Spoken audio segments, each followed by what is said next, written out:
The battle-scarred fortress of Kar-Es-Tal had stood for centuries as the last line of defense for the Draxian Empire.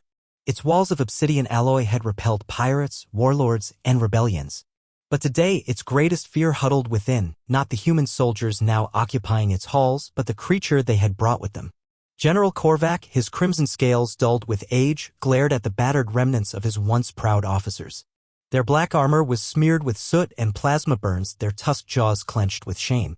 "You told me they had no monsters," he hissed, his tail lashing the stone floor. "You said humans are weak, sentimental creatures. That they keep no horrors leashed at their side." Commander Thruin bowed his horned head. "We did not know, General. They unleashed it during the siege of the Southern Gate. We lost an entire platoon in minutes." Korvac's claws drummed on the war table. He had heard the terrified whispers among the guards. The beast? Some unstoppable death-hound humans had bred on their death world, its eyes like twin suns, its fangs like obsidian knives.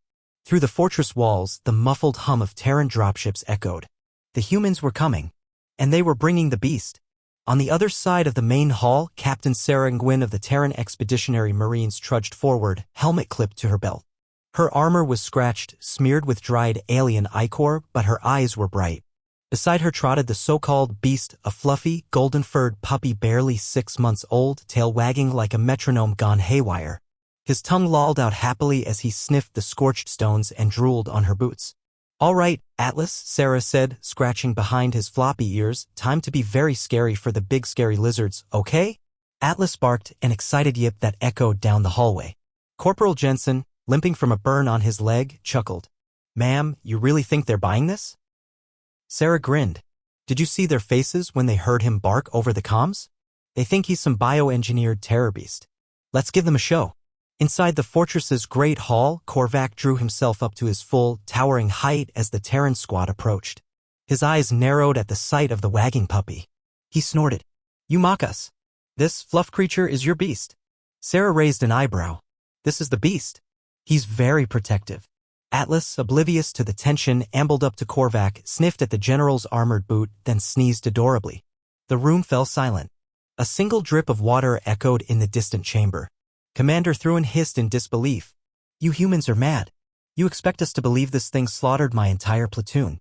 Sarah shrugged. "Well, Atlas has a talent. He makes people do stupid things." The general's tail twitched. "Explain."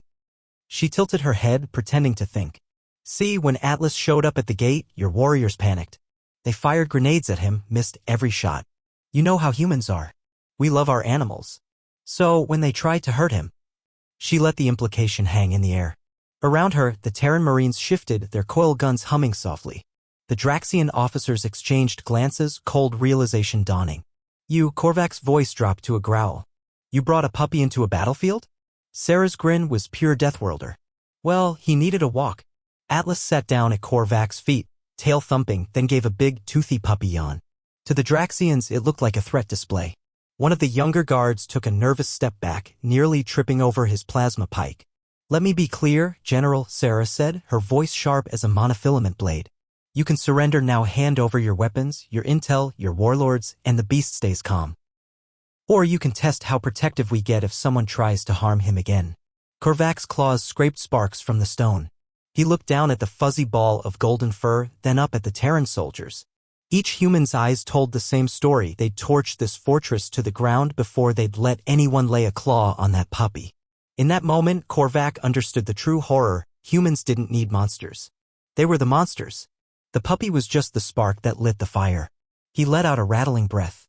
"We will surrender." Sarah leaned down and gave Atlas another ear scratch. "Good boy.